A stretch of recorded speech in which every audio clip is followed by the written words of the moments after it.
Okay. Hi, Dr. Cohen. This is my friend Kim. She's also a nurse. She's going to participate in the substance use disorder educational video for our class. So the goals today, we're just going to go over the teaching session, kind of an overview of what our paper was on, and then have her like reteach and tell me what she learned from the teaching session. So first off, the number one occupational hazards for CRNAs is substance use disorder. It was first documented in the 1960s, but we know that it was a problem before that. It will affect 10 to 15% of CRNAs throughout their career, which is a pretty big number, but a lot of them are able to return to practice safely. The reason that this is an issue is because it creates an unsafe work environment for the care team and also for the patients. So there's a couple reasons, multiple reasons actually, why CRNAs are at a higher risk for developing substance use disorder. One is that it's genetic. There is a big genetic piece to addiction, attention-seeking, and thrill-seeking behaviors. The second reason is that neurological, with all the chemicals in the brain. A third reason is psychological, so a lot of people will have anxiety and depression. A fourth reason are stressors. So there are work stressors as well as personal stressors, especially in students. There's a big financial stress on students because they're not able to work, as well as maintaining their family relationships and friendships. And then the fifth reason is that these drugs are very easily accessible to anesthesia providers. And we also have the autonomy to prescribe them. We draw up our drugs, so we can really just take whatever we want. Providers really use these substances as a mechanism to cope with all the stress that they're feeling. The substances that are most abused by anesthesia providers are alcohol, opioids, benzos, I forget the last one, and propofol. Propofol is one of the most easy drugs for them to abuse that providers have been abusing because it's not a controlled substance and you don't need another licensed provider to witness a waste. So a lot of times anesthesia providers are very smart, they're well trained, they're diligent, so they are able to cover up this disease and all of their symptoms of substance use very easily until the addiction has spiraled out of control, and because it escalates quickly. So it usually takes about 1 year to a year and a half to detect these symptoms. So initially you may notice that a provider is withdrawn from social events, they're working a lot of extra overtime. After that, they might seem forgetful, you may see their eyes are bloodshot, their pupils might be smaller, they may be disheveled in their appearance, they might be always like running late for things, unorganized, they'll have elaborate excuses, they may seem defensive if you confront them about really anything.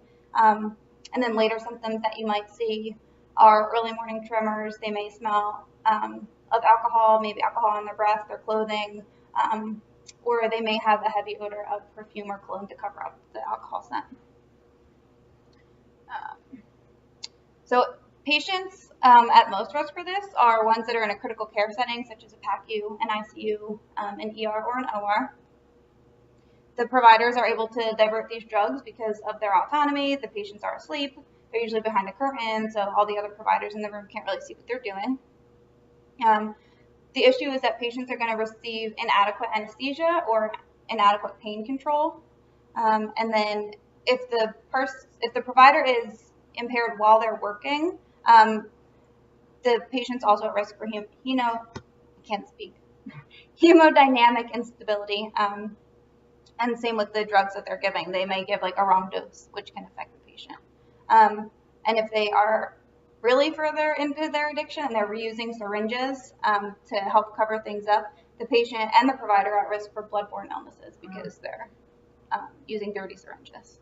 There is, however, limited evidence that shows like significant harm is caused to patients, but these things that we mentioned are some issues. It is a legal obligation to report anyone that you feel is impaired.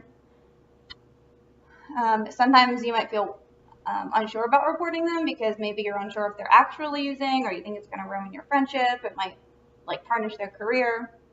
But it's a legal obligation. If a patient receives harm from you not reporting it, you also can be held liable.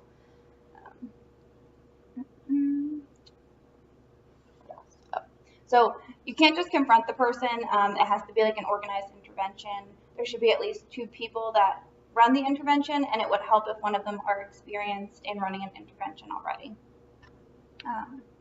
And at that time, when the patient realizes, or not the patient, when the provider realizes they've been caught, essentially, they are so scared and angry and nervous that they're at highest risk for suicide, so you can't leave them alone. They have to go directly to an inpatient facility for treatment. The Joint Commission supports treatment rather than punishment as long as there's no risk or harm to a patient. Once they are done treatment, there's usually monitoring that is required, such as random drug screens or random interviews or assessments. Many providers are successful in re-entering into practice, and after 5 years out of treatment, 65 to 80% of providers actually return to providing anesthesia. Some feel this is controversial, but most take it on an individual basis. There's also talk of releasing this information to colleagues if somebody has been affected by substance use disorder, which I don't agree with. The providers are already nervous to return to practice. They're already in an uncomfortable situation, so they're already feeling anxious. There's a stigma behind substance use disorder. So I think maybe a supervisor or a lead pharmacist should be aware so that there is somebody monitoring them, but it's not all the time, it's not constant, and they're kind of watching from afar. And then to prevent this, really, we're just doing education. And then the AANA supports random drug screens, which I agree with, because the cost for a facility to give a random drug screen to one of their employees far outweighs the risk of a legal or a financial burden to the facility or any harm to a patient. So in conclusion, CRNAs are at very high risk to become substance abusers. So it's important to look out for all of your colleagues, any of your friends that are in the practice, and then it's also your legal obligation to your patients, to your community, and to us. And okay, I paused the video just for time's sake in case Kim had any questions that we could review. So to reteach her, I'm just going to ask her some questions and quiz her on the important things that we covered. So Kim, what is the #1 occupational for CRNA? Substance use disorder. Good. Okay. And there are multiple reasons for this. Do you remember what any of them are? Genetics, which, not that I found surprising, but it's true with alcohol abuse and not just CRNAs, but any person who has substance abuse. Also stressors, and the medications are easily accessible. Good. Do you remember what substances they're most likely to abuse? Propofol. We're going on 10 years now with Michael Jackson's death. Everyone knows the propofol from Michael Jackson. Alcohol, benzos, and opioids. Good. And can you tell me some signs and symptoms that you might see in a provider that's impaired? Disheveled appearance. They're kind of a lot of, they'll work a lot of overtime just so they can be in that setting more frequently. They'll have elaborate excuses, and they may smell of alcohol and or wear a lot of perfume or cologne to cover it up. Good.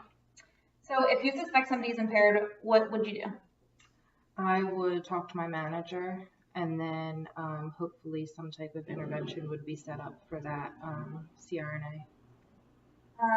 Okay, and then the final question, do you think it is safe for providers to return to practice, or are they successful in returning to practice once they've gone through treatment for a substance use disorder?